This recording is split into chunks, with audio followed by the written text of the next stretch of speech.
আমরা আজকে প্রথম প্রান্তিক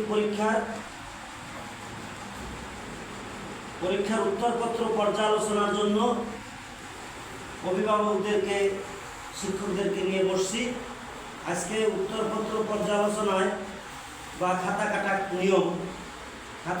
নিয়ম, এই নিয়ম অনুসারে আমি নিজেই খাতা কাটার নিয়ম যেটুকু জানি বুঝি বা যেভাবে অভিজ্ঞতার মাধ্যমে দেখেছি তার আলোকে খাতা কাটার কতগুলি নিয়মের উপরে একটা লেখা আমার আছে। এইগুলি শিক্ষকদেরকে দেওয়া হয়, মাঝে মাঝে এগুলো প্রশিক্ষণের সময় বলা হয়।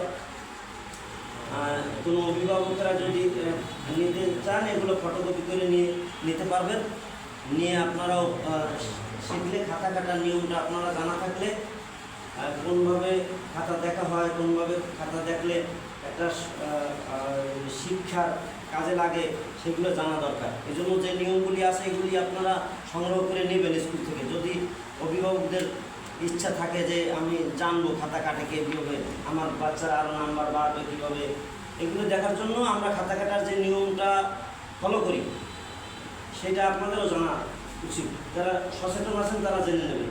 আজকে এখানে খাতা কাটার যে কয়েকটা খাতা, আমি তো খাতা কাটি না, আমার শিক্ষকেরা খাতা কাটে, তাদের প্রশিক্ষণ আমি দেই বা আমরা নির্দেশনা দেই।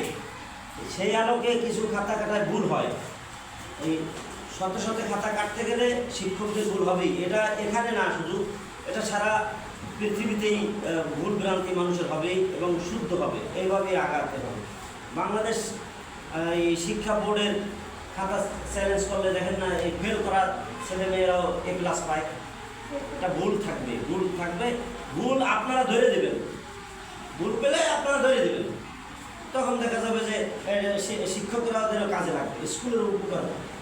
ভুল থাকবেই, শত খাতা দেখলে 2-4টে খাতায় ভুল আসবেই, এটা স্বাভাবিক। তাহলে এখন যেটা দরকার সেটা হচ্ছে এখানে ধরেন এই একটা খাতা ক্লাস 3-র একটা খাতা, আমি মোট খাতা থেকে 13টা খাতা বের করছি। প্রত্যেক 13টা খাতার মানে 100 খাতার ভিতর 13টা খাতায় যে ভুল পাইছি সেইগুলো দেখাচ্ছি। তাহলে বোঝা যায় যে শতকরা 13% খাতা ভুল থাকতে পারে। 100 খাতার ভিতরে 13টা খাতা ভুল থাকতে পারে। এই আমার এই অনুসারে সেক্ষেত্রে 6 নাম্বার দেখেন, ক্লাস 6-এর 6 নাম্বার, ক্লাস 6-এর 6 নাম্বারে আছে, এই 6 নাম্বারে আছে কি যে ওই শব্দগুলি ভাঙো এবং শব্দগুলিকে ভেঙে এই শব্দগুলি দিয়ে আবার শব্দ তৈরি করো যুক্তবর্ণ দিয়ে। যুক্তবর্ণ আছে, যুক্তবর্ণ শব্দগুলি ভেঙে যুক্তবর্ণ কীভাবে হয়েছে এবং এইটা যুক্তবর্ণ দিয়ে একটা শব্দ তৈরি করো। যেমন ছয় বফালা, এই দয় মফালা, এই ফলাগুলি যুক্তবর্ণ আর কি। তাহলে ছয় বফালা দিয়ে ছয় আর তালবস্যা আর ব এই ভাঙছে, ঠিক আছে, ছয় আর স আর ব বাংলা হয়েছে, কিন্তু শব্দ লেখা হয় নাই, তাই তাকে 0 দেওয়া বা 5 দেওয়া হয়েছে। এখন শব্দ লিখতে হবে, লিখেও দিয়েছে, এই শব্দ লিখতে হবে, লিখে দিয়েছে, ঠিক আছে, কিন্তু সার্বভৌম কি